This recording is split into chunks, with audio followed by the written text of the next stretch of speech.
Hello everyone, you're listening to the Eiffel Tower podcast. My name's Oliver G. This is a show about Paris, France, French people, French pastries sometimes. Indeed, that is the case today. My guest is Molly Wilkinson, also known as Molly J. Wilk. In fact, that's her website, mollyjwilk.com. She is a French pastry chef. She's from Dallas, Texas. She trained at the Cordon Bleu and has lived in France even longer than I have. I met her in the 7th arrondissement. We met at the Blue Olive Cafe, got a takeaway, walked to the Champ de Mars, and that is where we recorded this episode. No need for a long intro. You know everything you need to know. We talk all about pastry. We talk all about Paris. She reveals how to find a bad bakery, a good bakery, and she also talks about her new book, which is called French Pastry Made Simple, Foolproof Recipes for eclairs, tarts, macarons, and more. As usual, if you're a Patreon member of this show, you're going to meet this guest in a lot more depth when we do a live baking event for members before too long. But look, let's get into it. Champ de Mars. Listen out for the birds in the background. Listen out for the dogs in the background. It was a beautiful day. Here we go. Molly Wilkinson on the Eiffel Tower. Let's do it. Molly Wilkinson, how you doing? I'm doing great. Welcome. How are you, Oliver? I'm very well, Oh, thank good. you. Welcome to today's studio. And if we're silent for a second, the birds stopped. They did exactly what you asked. But we're in a really different. There's the birds. There they are. Oh, so nice. And they're beautiful too. We're sitting in the Champ de Mars. Yep. Which used to be home area for you. Yeah, so I used to live on one of the boulevards near here, and I had this porthole window for my apartment that if I leaned out to it, turned to the right, I could see the Eiffel Tower. Porthole. So does that mean you're up the top? Oh, yeah. Champ de Mars? Oh, yeah. How small was it? This one wasn't too bad. It was 15 meters square. That's bad. That's what we can say. No, wait for it. Yeah. There was one off of Rue Montorgueil, and the second, that was 9 meters square. I used to live off Rue Montorgueil as well. Did? What was the street? Yeah, Rue Grenada. Me too. Yes! Really? Yes! Wow, what Number number? 53. I was 48 or 42. That is insane. Amazing. I also had a Champ de Mars on Rue Grenada. That's crazy. Wow! Did it have like the exposed wood beams as well? No, but it was like a slanted roof. Yeah, mine was too. Yeah. The exposed beams were hidden, so it was. But I'm sure they were there. These somewhere. definitely were showing, and like I would get to the door, and then the staircase would actually lead up into my apartment. So I say 9 meters square. It was probably less than that. Wow. So my floor space was literally, I would roll out a yoga mat, and that's how much space I had. Is that where you started in Paris? No, so I started actually closer to the Eiffel Tower as well. Yeah. So in the 15th, and I'm totally blanking on the metro name right now, but just over there, I'm like pointing towards the That's Eiffel all right. Tower. Everyone knows what. Everyone knows where I'm pointing to, right? We're getting too nerdy about where we used to live. Everyone's going, shut up. And they're probably wondering if those sparrows are going to shut up as well. But they're roosting above it. But just back to Grenada for 1 second. Oh my gosh, there's a really cute little, I don't know what that is. It's a teeny tiny bird. Do you see it? Right over there. It's tiny. Oh yeah, that's like a little wren or a finch or something. Oh, there's a lot of them. But there's a sparrow right above your head and there's pigeons by our feet. Oh, good. But boy. Before we paint the picture of where we are, and we're not even here to talk about birds or where we used to live, but I'm interested about Grenada, just to get a picture. 53. Yes. Was that near that little park? Right by Stony Clove Bakery. I don't even know that one. Oh, Maybe it's not new. open So anymore. it started right before I left. So it's like, I guess about 3 years old now. Okay. And it's an American style bakery. Okay. It's absolutely fantastic. Wow. Probably one of the best chocolate chip cookies in Paris. Be cool. I'll have to check that out. And essentially I would get them. So you get them in a paper bag and you just walk for maybe about 15 minutes, look down at the bag, and it's like covered in butter. So that's how you know that they're good. That's interesting because we're going to talk about how you know good baking. Because Yeah, we already let's talked do about it. it a little bit when we went to the bakery 20 minutes ago.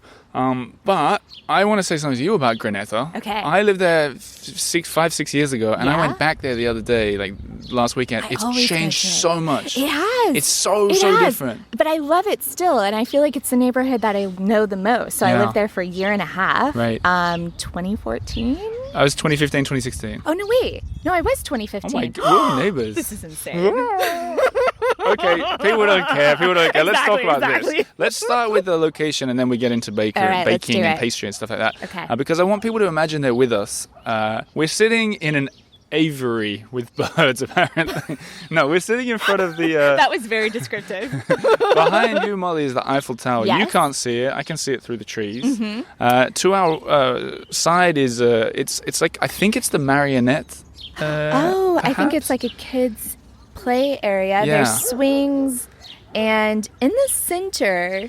You're very perplexed by this. I am really perplexed by this because there's a big hole, like a big round hole. Yeah, I think it's a sand pit for kids. You think so? Yeah, I think so. Or a crater. Could be a crater. Yeah, definitely a crater. But it's a very nice day. It's a family sort of vibe. There's lots of like Beautiful children, spring dogs. It's great. gorgeous. And when we walked here, we stopped off. We went through a bakery. Yep. And we started talking about something, and I was like, we got to talk about that to start the podcast. Sure. So I said to you, how can you tell when you go into a bakery in France whether they're the real deal or whether they're taking shortcuts? And you answered, but can you sort of get a bit deeper into that? Yeah. So I gotta admit, it's a lot of practice. So Oliver, I'm going to tell you, you have to go to a lot of pastry shops. I'll just sign up for your pastry Train classes. your That's what I'll do. Because the thing is that in a lot of pastry shops or boulangeries here, they do both. So they do both desserts and bread. Okay. Whereas a lot of places, they're better at one or the other. So the pastry shop that we walked into, I'd actually been to before because I used to live right around the corner here. I lived in like 6 places in Paris when I was here. And I remember thinking at the time that it was nice because I could see how like finessed the desserts were in terms of the finishings. Also, you want a puff pastry to look like a puff pastry with layers. You pointed to one. What was that? It was like It was an apricot tartelette. Right. So just a small... You spat on it, didn't you? You were like, this... I remember the look in your face. No, but you pointed... I was like, this is like an easy way to tell, right? Yeah. Because if it's a laminated dough that they're using as a base, which I think it was even indicated there, it should have layers to it. And so by the way that it was cut, those layers didn't happen. And since I couldn't see them in the final dessert, I was like, so it's probably not going to be as flaky as it could have been, or maybe they're using like pre-made dough and they're not making it actually in-house. And so it gave me like an indication that this particular place, like some of them looked really good, like the mousse desserts. But the things with like the laminated dough, so the puff pastry didn't look quite as good. So it really is like trying a lot of different places. This is definitely a neighborhood joint, the one that we went into. And what do you mean it's a neighborhood joint? Like it's just a neighborhood local place. Okay. Whereas you have really nice shops like Alain Ducasse or Stoyer, which I love to go to. Well, that was your neighbor. Oh my gosh. Our neighbor. Oh, yeah. Yes. And that's those like croissants, my favorite one. So for you guys at home, Stohrer bakery, the oldest bakery in the oldest city. pastry shop, yeah. The croissants are so heavy, you could use them as a weapon. Yes. Don't you think? And the Queen d'Amont. And also, their palmiers are huge. Wow. They're the like heart-shaped ones? Yes, yeah. Exactly. Like elephant ears. It's funny that we're talking about this place because I remember when I moved there and I looked that place up on Wikipedia. You know what's weird is like that 2015, people at home might disagree with this, but I'm sure you'll agree. Yeah. That was like a different time even for Paris. It was. Like things have changed so much. Things have changed a lot. And when I looked up, even just like where the internet has changed, I looked that place up online. There was like one sentence about it in English, and it said this place invented the baba au rum. Right? Yeah. And I hate to say it. And they're known for their chocolate eclairs too. I went in, and the first thing I did was take one of those baba au rums. Yes. Didn't like it. I don't like them either because I don't like a lot of like rum or alcohol. Yeah, it was super in my alcohol. I'm gonna scare the sparrow away. We can keep recording, but I think he's interrupting my thought process. Yeah. Where is he? Oh, he's up on the top of this. He's on the top of the pole. Hey, buddy, that's enough. That's enough. Oh, he is pretty loud, actually. Okay, well, there's no way I can get him down. He's everyone has to figure that in the park with us. Those little bubble rum, they look like a little, you know what, they look like a Nespresso capsule. Yeah. Sort of. So for me, my favorite thing there is a caramel eclair. So they're known for their chocolate eclairs, but for me, the caramel is where it's at. I've got to go back. Yeah. What about what's a sign? I think this is really practical for everybody. If because especially around France, there are so many bakeries and so many of them can be average. Not so great. Yeah. Like, I'm sorry, guys, but sometimes people are taking shortcuts. It's true. But what for you as an expert makes you go immediately, like, what's the warning sign for you? So if it doesn't say pastry shop or boulangerie on the sign As itself. in pâtisserie, boulangerie? Is that what you mean? Yeah. Exactly. So if it actually doesn't have those words, then oftentimes it's manufactured at a different place. So like take Paul, for example. So it's huge. It's a franchise in Paris, but it doesn't have, so think about the sign. It doesn't say pâtisserie or boulangerie. So that means that it's brought in from somewhere else. A lot of it's frozen. It's pretty industrialized. So you're looking for like a smaller neighborhood place, or maybe you want to go like kind of big time and go, to like Stoyer or the Maurice or something like that. The Maurice. Oh my gosh. I get nervous about that place. I know. But I went there for brunch a year ago before the pandemic, and it was just so exciting. Was it expensive? I didn't pay for it. Did you even look at the menu price, I didn't have a chance. They just kind of went up, and I was like, Eggs Benedict? Yeah. Wow. Ooh, I love Le Maurice. I love the mosaic tiles out the front as well. Oh my gosh, you're so pretty. Big fan. Yeah, Big fan. yeah. You showed that in your Instagram. Yeah, I'm becoming a bit of a mosaic guy.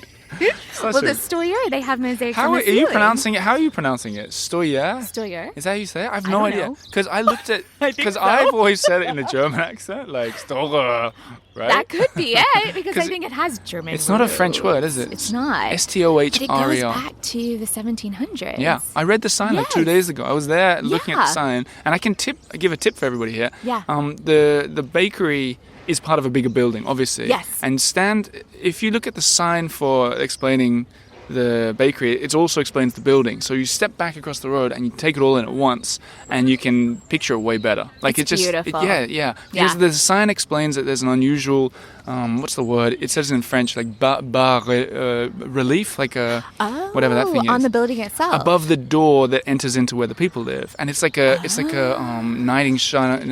A knight in shining a knight. Yeah. His head with a globe. Like, it doesn't make sense, made of stone, like limestone. And just that is amazing next to this bakery. Everyone's going in the bakery. I don't think I've ever looked at Check that. it, yeah. Check it I'm from gonna across have to the go road. back to Stoyer. That might be my next tip on the Eiffel Tower is That's cross the road and cool. look at everything too. Yeah. Like, because Yeah, you take a step back. Exactly. Nice, you said it better.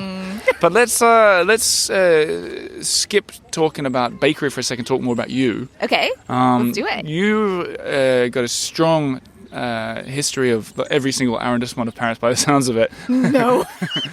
You've Just lived the there. ones I've lived in, which are so the 15th, the 7th, the 2nd, and I think it's Bonne Nouvelle, which I think is That's like the 10th, eighth? no? Wait, Yeah. I think it's the 8th. It's in the middle of the Yeah, road, right? yeah. But then you left to go to Versailles. Yeah, left to go to Strasbourg Okay, first. Versailles via Strasbourg. Yes, You've exactly, been all and over the then place. Versailles. Yeah. Do you find that there's a difference in baked goods where you are in France? Yeah. Oh, yes. How so? There's a lot of really beautiful regional pastries. Mm-hmm. So, for example, in Strasbourg, there was one that I found. It's called a pomme de terre, like a potato. Yeah. And it's in the shape of a potato. Yeah. And it's awesome. What it is was it? one of my favorite desserts while I was there. So in the inside is vanilla pastry cream. Around that is a genoise cake, which is like a sponge cake. So a very small layer that holds everything together. Another layer of marzipan, and then they decorate it with a little bit of cocoa powder so it looks like a potato and make little indentations. And it's a very classic, very old school dessert. And I'd never seen it in Paris. Strasbourg is a little bit more on the traditional side. And Paris is more, going towards new trends and things like that, of course. So it was neat going down there and seeing like Kugelhof. Kugelhof. Oh, yeah. I don't know what that is. Oh, my gosh. So it's like a So brioche. wait, I have to say, I know someone at home emailed me about this, Yeah. and I know I've learned it before. So if you're listening to that Okay. person, I have learned it before, but I've forgotten. You're like, I apologize. I know what it is. Because I recognize it. Kugelhof. Yeah. So there's a specific mold that they use, and there's a story that the mold, it came from the shape of like a turban or something like that. But the inside is this beautiful brioche with fruit and sometimes some nuts, and it's perfect for breakfast or French toast. Kugelhof. Yeah, It's it's like delicious. bread kind of ease. Yeah, exactly. It's like a brioche bread in a specific shape. And then the outside, depending on where you get it, has sugar on the outside too. So it's like encrusted in sugar. It's really beautiful. Do you think it's wrong? Oh no. No, it's all good. Okay. We'll just leave it there. I spilled the coffee.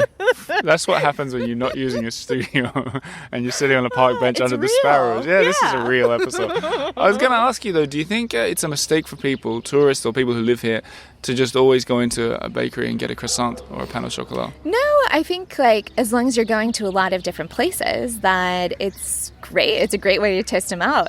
So I know a lot of people where that's how they know if it's a good pastry shop, is that's what they always get. Whereas for me, I think it goes back to the caramel eclair, because I think I just love that one at Stoyer so much. We should say that Molly is sponsored by the caramel eclairs at the Stoller bakery shop, and we will give them their cut. No, I'm going to go and try that this week on Instagram stories. Let's talk about Instagram. You're an Instagrammer. I am an Instagrammer. You have a healthy following, and everybody should check you out. What's your name on it? Molly J. Wilk. Molly J. Wilk. So it's my name, my last name shortened, because apparently there's a lot of Molly Wilkinsons in the world. That's annoying. Yeah. Yeah. Are there any like good ones, like famous ones? Well, I don't know, but someone I think on Facebook, someone randomly reached out and was like, we have the same name. And I was like, that's cool. You know, I followed, like, when Facebook started, I followed all the Oliver G's. Did as you? if we were friends. Like, so, because there's only like 8 of us in the world. That's awesome. And I followed them all, like, hey. Yeah, and then I yeah. realized they're just strangers. Exactly. What? You just have a name in common. Yeah, it's so stupid. But there's a lot of Molly Janes out there. So Jane is my middle name. Uh-huh. And I was just talking with one of my clients yesterday, and I noticed her email was Molly Jane. I was like, no way. As long as there's not, for your business, as long as there's not like a Hollywood movie star with the same name, because that would No. it would be irritating if people were But Googling also, you. like, shortening it made it easier for people to remember, because it's a little bit more unique. Molly J. Wilk. Molly J. Wilk. And you're yeah. very active on Instagram, so if people are Instagrammy kind of people, they should check you out. You've been Yeah, hugely follow me. supportive to me and my work over the Yeah. years, I'd say. Yeah. I mean, I think it's been a while. yeah, so I thank don't know you. Exactly. Thank you so much for But that. I love what you oh, do, well, it's so very there we kind of go. you. But now, so everyone should check that out while we're talking. Molly does great stuff. And now let's get a bit deeper into what you do. Okay, let's do it. Via your kitchen in Versailles. Did we talk about Versailles yet? I don't think we did. Not really. Instead of like getting into the whole story of how you got there, Yeah. just daily life in Versailles. It's fantastic. So it's very similar to Paris, but it's a lot calmer. And it's an extremely traditional city. And I feel like you kind of take a little bit of a step back in time, a tiny bit, because Paris is so progressive. And so when you go there, it's, even like what people are wearing changes. Right, it's all like just I more imagine. classic. I imagine Yeah. they dress like they did in the palace 300 years ago. That's how When I I imagine. first moved there, everyone was like, so you're going to live in the palace? And I was like, yes, I'm going to be surrounded by gold every day. Do people, are there jokes that people say when you say you live in Versailles? Is there one that you Well, wish to I think put up? everyone thinks that Versailles is just the chateau, Yeah. whereas there's a really fantastic town. It's a whole town, isn't It's it? beautiful. Yeah. So there's a closed, like an indoor market space in the Notre Dame area. So whenever I say Notre Dame, people think of Paris, but you have Notre Dames all over France. And in Versailles, it's actually the name of this neighborhood and the church that's in the neighborhood. And there's a closed-in, so it's an indoor market that's open, I think, every day of the week. Is that like right next to the big square market as well? Yes, Yeah, okay, exactly. yeah. And it's really beautiful. It's been there for, years. Yeah, I can't even imagine. I think since the 17 or 1800s, Yeah. at least. I don't know the exact dates, but I live in the Saint-Louis quartier, so the St. Louis neighborhood, which has a really beautiful cathedral as well. Cool.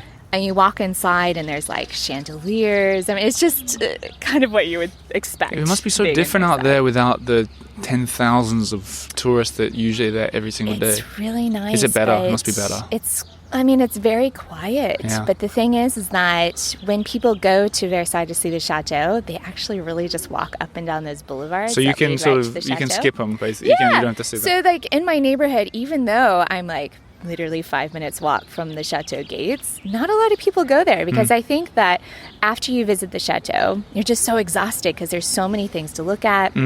It's huge. You also have the garden to go visit as well, which is massive and really beautiful too. But after that, you're kind of ready to go home. But there's so many other great places to discover in the city. Yeah, for sure. If people go out there, I'm team Vaux-le-Vicomte now anyway. So go and check out the rest of the town because it's just absolutely beautiful. Yeah. But let's go from Versailles into your kitchen. Yeah. Where I love what you're doing. You're teaching people to bake, and you're doing it in classes on Zoom. Yep. So I'm doing virtual classes. I started those last year with the pandemic, so in April 2020. And it's been such a great way to connect with people all around the world, but also to spread the knowledge about French pastry, because I think it's really intimidating for people. I can't even. We talked about for everybody at home. Molly and I have talked about this at length that we want to do a video together. Yeah. And more about that at the end of this conversation. I think when we figure out what we're going to do. Exactly. But I'm hoping, by the way, that you'll teach us the most impressive thing. That's the easiest. Yes. What's that? You know what? I would say millefeuille. Millefeuille. Okay. Yeah. A million sheets or yes, like, exactly. Yeah. A million layers, a million sheets. Yeah. Is it easier because it's not actually a million? Is that? It's like 8. I think I did watch a YouTube video where someone was trying to do actually 1,000 layers in puff pastry, and it just doesn't really work. How many layers is it?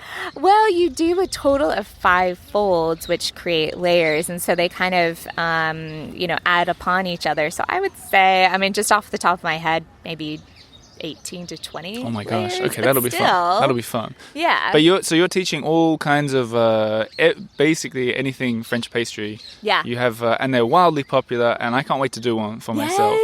But you have dozens of people sign up and watch, and they cook along with you.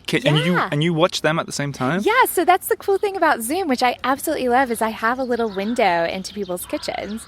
So I can say, Melissa, stir that just a little bit longer. Oh, I love that. Or, like in terms of like how you're angle your piping bag a little bit more like this. Yeah. And I love it. Also, the big benefit is you're using your own equipment, which I think is huge because a lot of times people take cooking classes. Yeah. And you're using professional equipment or things that you really don't have or you're not really sure where to get. Whereas with these classes, I try to make it to where, in terms of equipment, it's very minimal. In terms of ingredients, it's something that you can get at just your local grocery store. So that it really, truly is accessible, and you're focusing more on like learning the textures and like the end taste and the excitement of putting everything together. And do you ever look at the people's screens, and have you ever seen like some amazing kitchen or something? Oh yes, yeah? All the time. Really? I have kitchen envy because the thing is like in France, kitchens are really small. Yeah. And people don't gather in kitchens. They're there really primarily just to cook. So where I teach is actually in the salle à manger, so the dining room. Okay. And I have this big antique French table that I cook on. And the cabinets behind me that normally would have, plates and glasses and things like that. Yes, I do that because I love antique platters and stuff. And so I have like antique cake plates and things. But there's a whole set of cabinets that are my equipment and my ingredients. So I have that right at my fingertips, and I have a lot of equipment and a lot of ingredients. So you got a pretty good setup yourself. Oh, I love it. But what about the people that give you kitchen envy? Is it American? Do you do mostly American time? Yes. So 80% of my following is in the U.S. or in North America. So I have a lot of Canadians as well. Well, you'll be talking to a lot of them right now. In fact, some of them maybe already follow your stuff. But so have you got like palatial kitchens that you're looking at there? Oh my gosh, they're huge. I'm getting kitchen envy too. I get so envious. Yes. But we don't have to talk about other people's they have, kitchens. Like, big islands and stuff, and I'm like, oh yeah. I do that when I've done book talks and stuff on Zoom. I sometimes comment about people's backgrounds. Yeah. Especially when I live it, right? when I started doing it, I was living in such a small place in Montmartre, and people like their living room was bigger than my entire apartment. It's amazing. But your background, people might be listening thinking, who is this American girl going to teach me French cooking? Yeah. You've done you've served your time. I have. I went to the Cordon Bleu in 2013. And when people hear Cordon Bleu and they're going, what the heck is that? It is one of the most renowned cooking schools in the world. So I looked at doing it in the U.S. and then I found out that for the same price, or actually for less, I could go to Paris. Smart. And I was like, well, shoot, I'm going to do that. Do you say that? Well, shoot? Is that how you talk? Well, shoot. Well, darn. Where are you from in the States? Dallas, Texas. Dallas, Texas. Yeah. All right, cool. Well, hot diggity. Is that how they talk? No. Do you have a typical Dallas accent? I just have a typical American accent. I don't have a super Texan accent. My dad does, though. What, can you imitate him just so I can get an idea? Okay. I'm going to go down to the ranch and grab my horses. Yeah, okay. I got it. It's a little bit different. Okay, yeah. And then what are we talking about? Oh, my background. Okay, Yes. so I went to the Cordon Bleu for a year, got my certification. And then after that, I started working at a lot of different bakeries. Because once you graduate, you're not a chef. Like, you just know kind of the basics. You know your way around the kitchen. It's really when you start working in professional spaces that you really get to know, like, different techniques. Sure. So I worked at a bunch of different places. And while I was doing that, I was figuring out what worked best for me. And so I'm able to bring in, being an American, right? And then knowing these French techniques and then putting it in a way that my American audience would understand. Cool. So I dig it. I love it. I love it. It's fantastic. Do you and do you always do your just a sort of practical question, your classes, are they at a time that, like, do you ever do it in the morning so Australians can watch and stuff? So I need to start doing that. I did some around December for the holidays. So yes. Eventually, there's going to be afternoon times for my European folks. Yeah. Because right now, I do them at 7 p.m. Paris time, which is about 1 p.m. Eastern. Well, it's not about, it is. Well, it could be. Someone might be listening to this in 6 months, and there might be a daylight savings. Maybe. You never know. Yeah. Exactly. And I also record my classes. So if you're in a different time zone and you can't catch it like exactly when they're live, you can replay, the playback there and watch them, so. And so Molly J. Wilk. Yes. The website.com?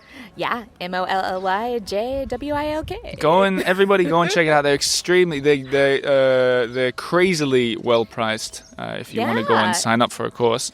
And I'm not taking some cut here. I want you guys to go and do it. Molly's lovely. But we got two things we're going to talk about before time runs out. All right. Because time's flying. I know, it's crazy. Look at that crow. Oh, wow. There's just a crow right next to me. Like, yeah. He's kind of eyeing me. This is a little scary. Well, it's funny because that's a good lead into one of the two things we got to finish on, and that's this box in front of us. Yes, I brought you something. Yeah, you've automatically gone to the top of the guest list on the Eiffel Tower because you brought a little package. I always have stuff in my refrigerator, so I'm always looking, So for people at home, I'll describe what I'm looking at. It's one of those, they're very common in France. Is this what they always store, like, desserts in, basically? Yeah, so it's just a white bakery box. Okay, white bakery box, but it kind of like, it's one of those ones where you push down the top and it opens, like a very easy to open safe. Yes. But I'm going to do it and see what you brought. Oh my goodness, what have we got here? Ooh. These are macarons. Even I know this. And they're pink and sort of... kind of like a tan color. Pink and... Did you make these? I did. Okay, what? Okay, rewind. How the heck did you make that? So French macarons they're one of the most difficult French cookies, I feel like, because they're just a little bit finicky. So there's a lot of things that you have to adjust in terms of where you're baking, even your oven temperature, the oven timing, stuff like that. But once you get them down, they are super fun to play around with in terms of the flavors. I can't believe you made that. Did you? It's like you didn't just buy the top and the bottom and make them. You made the whole thing. Yeah. That is I'm so impressed. And there's some dried flowers on top of. Yeah. What is that? Yeah. Is that? It's dried flowers. Nasturtiums. Nasturtiums. What? It's the only flower I know. No, they're so beautiful. And as we talked about before, I would never eat them on the podcast because that's disgusting. That is disgusting. People who eat on it. Oh, guys, that's gross. Yeah. But I'm looking forward to... And what flavor are they? So, okay, even though they're two different colors, they actually are all caramel. Okay, good. I'm just trying to trick you with the colors there. Wow, I love it. Okay, I'm so grateful that you brought them in. They're beautiful. I'll tag you in a picture on Instagram. We'll take some pictures too. But I want to finish on something completely different. Yeah. You have a book coming out. I do. Congratulations, firstly. Thank you so much. That's a big deal. It is, and it was just a total surprise to me that in January 2020, a publisher reached out and wanted me to do a book. Amazing. And, I mean, you can't say no. So they said, we want you to do a book, French baking made easy, kind of? That was the gist? Yes, exactly. Well, they actually said, what do you want to write about? They're Oh my like, we gosh. love your style. That's the dream phone call, isn't it? So were you screaming? Oh, yeah. There was a lot of dancing in Really? the kitchen. Oh. Oh, yeah. So I was like, no way. But I wrote a cookbook over the pandemic. Good, great. Well done, well My done. mom sent me flour from the U.S., all-purpose flour, so I can make sure that the recipes actually worked with U.S. How much flour did she send over? I think 10 pounds. I don't know what a pound is. It's a lot. It's 420 grams. And how many pounds did she send over? 10. Wow. So 5 Okay. kilos. Yeah. That's a lot of flour. Jeez. Thanks, Mum. Yeah, exactly. Is she in exactly. Texas? Could you? Yeah. Could you imagine border control? What is this? That would Why be- is she sending more? Oh, amazing. We keep getting flour coming in from Texas. It Exactly. even looks like cocaine. Yes. From what I've seen in the movies.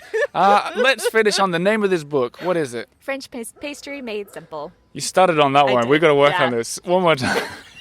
French pastry made simple. French pastry made simple. And as I understand, people can pre-order it now, which is really helpful for any author who's got a book coming out. So you Yeah. can pre-order it. All the information's on Molly's site. I'll link it below. But you and I are going to promote this book via an extra. Patreon Yes, group. yes. Yes. So the idea is, it feels wrong to plug myself after plugging you. No, Okay. do it. Okay, so the idea is. When everything's calmed down in my life, because a lot's about to happen, I think. Yep. Mhm. Pretty soon. You and I are going to meet in your kitchen Yeah. in Versailles, which Yeah. I'm excited about just going out to Versailles. It's going to be so fun. Are we going to do millefeuille? We could. Up to you. I was thinking something maybe a little bit easier. Yeah, well- like it's kind of like moelleux au chocolat, like lava cakes. Amazing. Or madeleines. Amazing. Madeleines would be as lovely. you wish. You know what could be really fun? Yeah. I would like couple no, I was thinking you're blindfolded. And you're making something, and I'm making something unblindfolded, and we see who's best. Oh my gosh, I'm like leading you through like the different tasks and things. Yeah. That would be fantastic. But the main idea is that as a thank you to the supporters on Patreon of the Eiffel Tower, which is how the show exists, is we're going to go behind the scenes and we're going to teach everyone at home to make it. But if you're not a Patreon supporter, go and sign up for Molly's classes. They're there, they're accessible, and they look wonderful, and I'm excited to do one myself, so maybe I'll see you on Zoom. But congratulations on the book coming out. Thank you. Really lovely to meet you, and I'm looking forward to cooking with you. I can't wait. Can I say cooking or do I have to say baking? Doesn't matter. Great. I'm looking forward to cooking or baking with you or both. And I'll see you soon for that. So thanks for being on the show and Thank thanks you for so the much. macaron. Absolutely, my pleasure. And there you have it. I hope you felt that you were sitting in the park with us. It certainly was a lot of background Paris going on there today. And I know a lot of you like that. So technically, you've been in the Champ de Mars for half an hour. Congratulations. Once again, mollyjwilk.com is the website. Her new book, you can pre-order it. It's called French Pastry Made Simple. And as we said, I'll be doing a Patreon-only event for her. So if you like this show, check it out, patreon.com/The Earful Tower. As I sometimes do, I'm going to have a little look into the reviews to see what you guys are saying about this show. And if there's any questions for me, 2 new ones since I last looked. This is from Jennifer in the States, and she says, "Addicted! I just discovered the podcast and find myself binging the episodes. I'm a singer-songwriter and know how important Patreon is in supporting independent projects. I plan to become a supporter ASAP." Oh, thanks so much, Jennifer. Hope to see you there soon. She continues, "Lived in Paris for 2 months, 2 years ago, and can't wait to go back. Thanks for filling the hopefully waning days of COVID here in California with your delightful podcast." Thanks so much, Jennifer. And exactly right. This show continues to get better, I think, as people jump on the Patreon wagon. Ding, ding, ding. Here we go. The next one is from someone calling himself Grateful Soul in Great Britain. Ah, fancy that. And it says, it's a 5-star review, thank goodness. And it says, "My favorite podcast," with a bunch of exclamation marks and asterisks. "This is the thing that makes me excited about Monday mornings," she says. Or he. Could be a he. "Ola is fab, and so are his guests. The episodes are diverse, but you can guarantee that he'll be exploring something amazing each and every week. Him and lovely Lena seem like thoroughly decent people." This sounds very British, doesn't it? "Seem like thoroughly decent people, and it's such a pleasure to come along with them on their Parisian adventure. I'm so pleased I found this podcast. I'm a true Francophile, but live in the south. So discovery of the capital through this podcast is just dreamy." What, live in the south of France?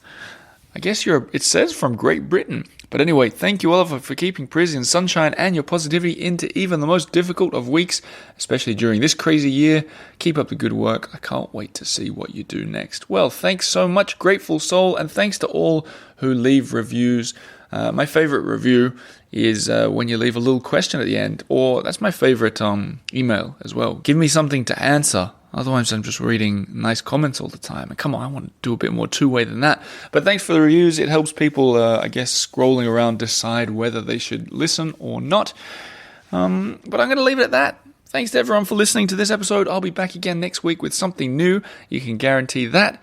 And as I said last week, if the audio book for my book Paris on Air starts playing on this podcast, you know what's going on behind the scenes. It means a new member is being added to our little family in Paris. So, something to look forward to. I'll leave you on that note. My name's Oliver G. This is the Earful Tower, and thank you for listening.